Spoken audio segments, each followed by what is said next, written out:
Hello everyone, this is International Master Alex Astaneh and I'm here to welcome you to a series on a very important topic, and that is the topic of evaluation. In fact, you might say that evaluation is at the very heart of playing good chess, and that is because in chess we're constantly having to decide which direction we want to go in. So it's very important to visualize, to calculate, and to be able to sort of see ahead.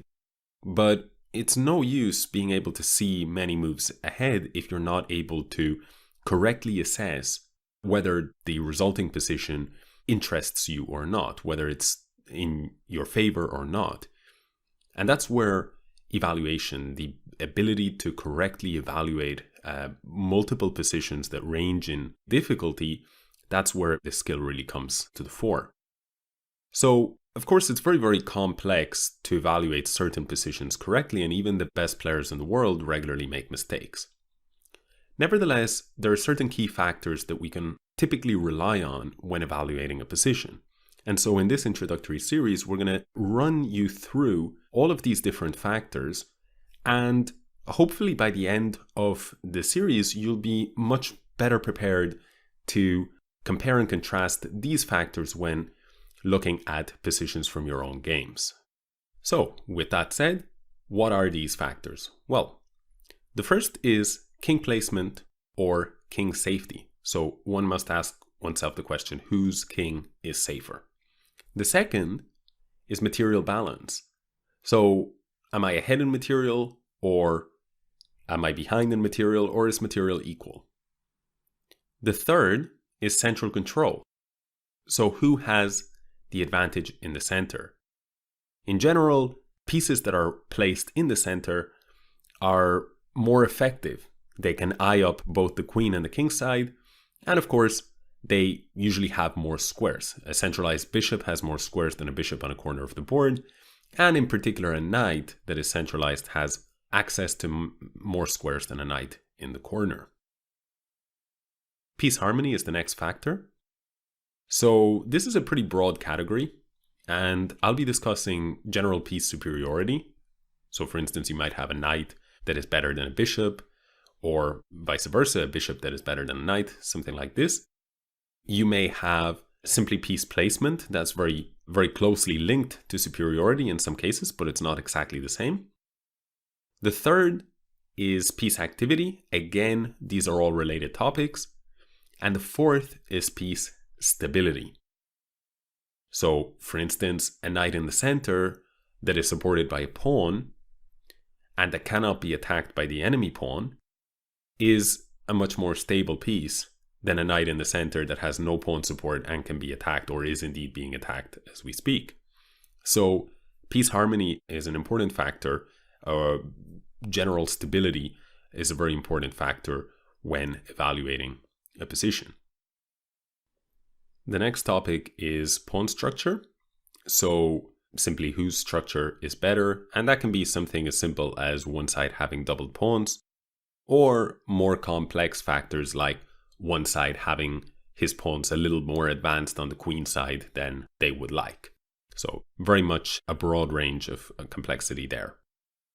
Space is simply who controls more of the board, and of course that is very, very closely tied into the structure, because if your pawn structure is more advanced, you will have more space. So these two could almost be put into the same category, but just for keeping both factors in mind and being aware of them, I like to separate them. The second last point here is the initiative. The initiative is a little bit difficult to define, but broadly speaking, we can look at it as who is calling the shots or dictating the tempo of the game, who is acting and who is reacting. In general, being the aggressor, the one who is acting, is a good thing in chess, because many times if you create enough threats, your opponent simply may not be able to adequately respond to them and you win the game on the spot. So this is a very important factor, especially in situations of opposite side castling. Because if you are, for example, if you have the initiative and you're able to launch your offensive sooner and your opponent is reacting to your attack such that he cannot even attack himself, so your king is relatively safe, while he has to be very, very precise to avoid immediate disaster. So this would be one example. And finally, open lines. Sometimes in certain openings in particular, you may find that it's all about the battle for one particular file. Or you may see that the position is almost equal, but one player's bishop is very, very well placed along a critical diagonal and the other player's bishop is more passively placed. Now, you may categorize this as piece harmony, so piece superiority, and you would be correct to do so. The fact of the matter is that a lot of these factors, they overlap and sometimes the lines get blurry. This is really very common in chess. I would not worry too much about this in terms of the definitions and which label to give what particular feature of a position. It's more important simply that you understand the concept rather than the language.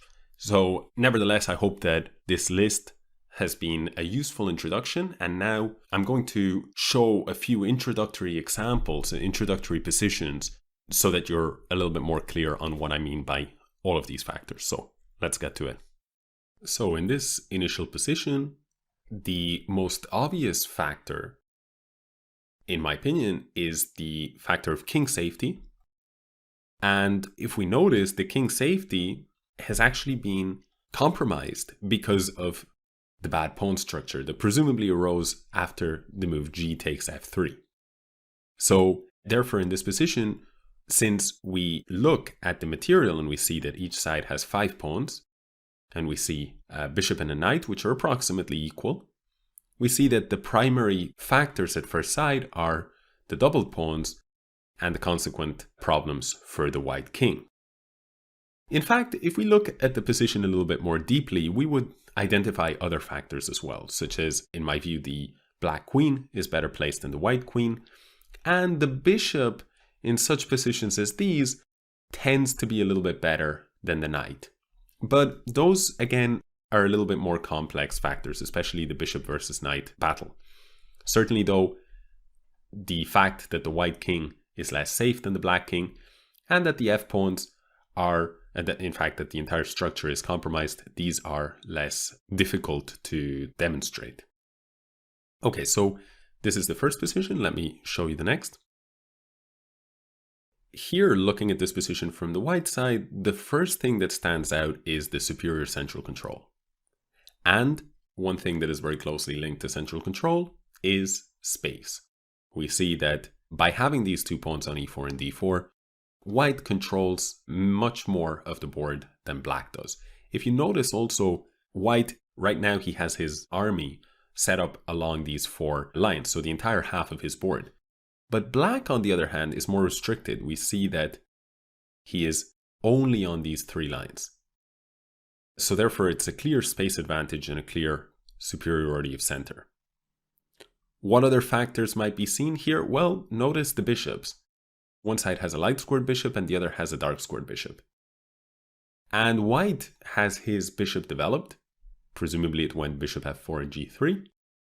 Whereas black's bishop is still on its starting square. So you may ask yourself if it will find a good home in the future. For example, it cannot go bishop to e6, because in the event of bishop to e6, d5 would fork 2 pieces. So this is, again, another important factor to consider, but a little bit more complicated to correctly assess, correctly evaluate than the center and the space advantage. So let's move now to the next position. So what do you think about this position? Well, if we consider the first factor that we outlined, which is king safety, we can see that because it's an endgame, there's a reduction of material and neither king is really in danger. So we move on to the next factor, well, material. So if we assume that a bishop and a knight are worth approximately the same, then we count the pawns. We see 4 here for white and a 5th one on h3. And for black, he has 4 pawns. So therefore, white is up a pawn. So in terms of just purely that alone, if we only looked at king safety and material, we would say white is better. But of course, I'm sure most of you have noticed that this bishop is not a very good piece. whereas this knight is a great piece. Notice how the knight is very, very stable, and it's very active. The knight has 8 squares that it's eyeing up, whereas the bishop, well, it's defending b3 and defending f3, and outside of that has e2 and c2 that it can move to. But even there, it currently cannot go to either of those squares. So the bishop is really being, as we would say, dominated by this knight on d4. And therefore, this factor outweighs any considerations about having an extra pawn. And it outweighs it so severely that, in fact, in this position, black is just winning. There are other factors to keep in mind. If we notice these 2 pawns, they're both on the respective 4th rank. And the same can be said for the c pawns. However, if we look at the f pawns, black has a very advanced pawn. He has a 5th rank pawn, whereas white only has a 3rd rank pawn. So therefore, black has a little bit more space. And this is, again, an important factor to consider. And then a little bit more of a subtle factor, but the b4 square is available, which in some variations the king may be able to use. Now that is, of course, more advanced to note these things, but I thought I would mention it for completeness. Let's now look at 2 more games. So on to the next one. So how would you assess this position?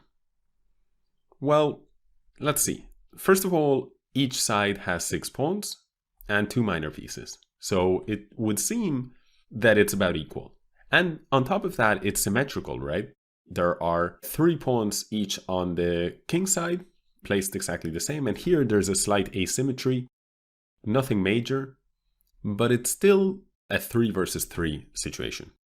So at first sight, it may seem like something very close to equal. However, white has a slight trump in this position. He has 2 bishops versus a bishop and a knight. And the 2 bishops in general, well, we say that they have a synergistic relationship because both bishops, a bishop in general is better than a knight in terms of its scope, right? It has a broader scope and the ability to influence, let's say, imagine a bishop on d4, so it can influence every part of the board with a much broader scope than a knight, even if the knight was centralized. On the other hand, the big drawback of a bishop is that it's forever confined to the particular color of square that it begins the game on. So a dark squared bishop begins and ends the game as a dark squared bishop, and the same for the light squared bishop. Not so for the knight, which is constantly hopping from a light square. We'll illustrate the dark squares with the green circle, and then the light squares, we see that a knight could do something like this, right? Constantly jumping from light to dark. And so therefore the bishop pair has a synergistic relationship because when one side is able to keep both bishops on the board, they enjoy the advantage that the bishop has over the knight, which is that they have greater scope, without losing the flexibility of being able to control both the light and dark squares on any given board. So therefore here we would say white stands a little bit better, purely because of this, and can press. The next position, the next few moves are going to illustrate the initiative in action. And the player with the white pieces was Alexander Alekhine, who was one of the greatest attacking players of his time, of the 20th century. So here black captured the pawn on c5. And of course, this gave black an advantage of a pawn, a temporary advantage of a pawn. He has 6 pawns against white's 5. However, what we notice is that the bishop for black is undefended. And so white plays bishop to d3, immediately creating 2 threats. Not only does this enable him to recover material, but it also begins a sequence where it's just one threat after another. White really uses his initiative very well. b6, bishop takes h7, check, king h8, and now bishop back to e4, attacking the rook, once again forcing black to react, rook a7. b4, attacking the bishop. Now black has to react. If he plays bishop takes b4, queen takes c8. Rook takes is checkmate. Notice another factor coming into play, which is king safety. So the bishop drops back to f8. Now queen c6. Stability of the pieces. Notice this rook is simply undefended. The pawn on b6 is also undefended, so a dual threat. In the event of bishop to d7, queen takes b6, white can afford to leave his bishop undefended because black's rook, which is worth more, is also undefended. Therefore, black plays rook to d7. Now comes the move g3. Once again, you see how white is the one acting and black is the one reacting to all of these threats. Black drops the queen back to b8. Now comes knight g5. Can you see the white threat? Well, knight takes f7. If rook takes f7, then queen takes rook on e8. Once again, the stability or instability of the black pieces is giving him a lot of problems. So black plays rook e to d8. And now comes the killer blow, bishop to g6. White continues to create devastating threats against the black position, and his bishop is in fact immune because in the event of f takes g6, the black king will be simply too weak. Queen to g2 with the unstoppable idea of queen h3, check, followed by queen to h7. Black can move his bishop on f8 and sort of fight on for a few more moves, but from this position on, it's a forced checkmate for white, so feel free to investigate in your own time if you are curious about how that line continues. So therefore black had to play queen e5, but now after knight takes f7 check, rook takes f7, bishop takes f7, what has occurred is that white has in fact used his initiative to create so many threats, one after another. Notice if we go back, the first threat against the bishop and the pawn, then a check, then the second threat against the rook on a8, then the third threat against the bishop on c5, then the fourth, in this case, double threat against b6 and e8 directly. And also, as we noticed, the rook on a7 being undefended affects white's play. In some lines, he may play queen takes c6, for instance. So then black had to play rook to d7 to deal with these. And now in came the move g3, a threat against the queen. Black had to react to that. And when the queen went to a more passive square, this created new options, such as knight to g5. And this created new threats because of the instability of that rook on e8. Black continued to react, and finally a tactical blow, bishop g6, hinging on the poor king safety for black. And now, well, we already saw that if f takes g6, queen g2 is lights out. Black played queen e5, but if you have to do this, then you're already in a lot of trouble. Knight takes f7, rook takes f7, bishop takes f7, and what I was saying is that here, white has actually converted his advantage of his position, which was that he had better placed pieces, a safer king, and just this really, really powerful initiative. He's been able to convert that into a tangible material advantage. And so this is actually a very common feature, a very common consequence of having a poor position, which is many, many times your opponent can actually at some point along the way cash in his positional advantage in exchange for some material. So this is something that I'm sure all of you who have played chess for at least a few months will have spotted this trend to a greater or lesser extent. Okay, so this is it as far as the introduction goes.